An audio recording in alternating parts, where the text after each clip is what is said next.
Jace, I'll borrow you. So, you'll have subtly had this sticking conversation. You'd have kept his attention up top.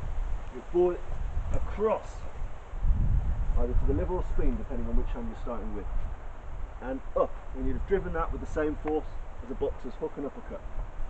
But sometimes people act unpredictably. So if I hit across his body, he might move back, he might lean back. There might be some reason why this goes tits up and I miss him. Or alternatively, I've not got the throat, I've just clipped the chin, which will hurt but might not put him down or put him out. So now I've got to a position where my stick is pre-armed up, because you should have done this with enough welly that if you missed, you know, if it's not gone up, you've not put enough force into it in the first place. Okay? So what we're going to do now, we immediately need to keep the offense on the man.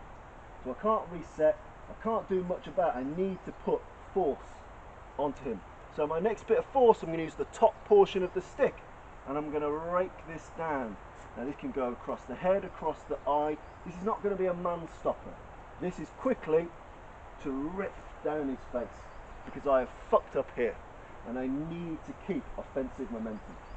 So I've gone here, I've missed. Combatively now, this is the best primed weapon for me. So we're going to go down the face, then we use the rear part of the weapon, and we're going to come up. Now, sometimes you hit with a stick and sometimes you hit with a loaded fist. You hit with the fist, but the fist with the stick in it is a solid structure. It's a very good striking tool. So we've missed, we've come down, we've hit. I tend to prefer this with the knuckles and the bottom of the stick, but you can use that as your own discretion. And you hit. And then finally, with the stick in two hands, we drive and bar it into the throat. So the sequence as a whole is hit. This would be ideal, this would probably end it, but let's say I've missed.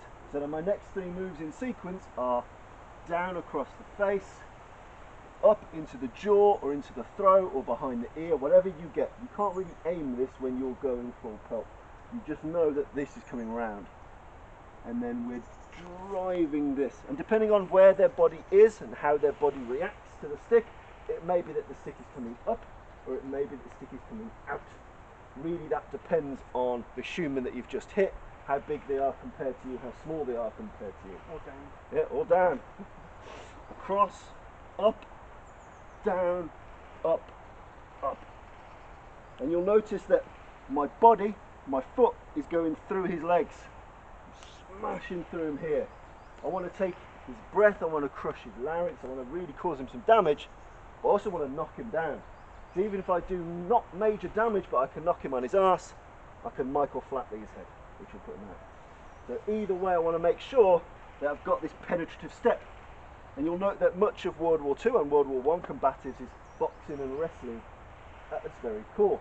So, you know, if I was going to take him on a double leg takedown, I would have a penetrative step here. If I was going to take his balance, I would have this step anyway. But in this instance, I don't have to, so I've got the stick to ram into the throat.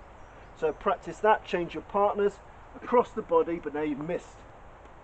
Down, up, drive. Give that a go.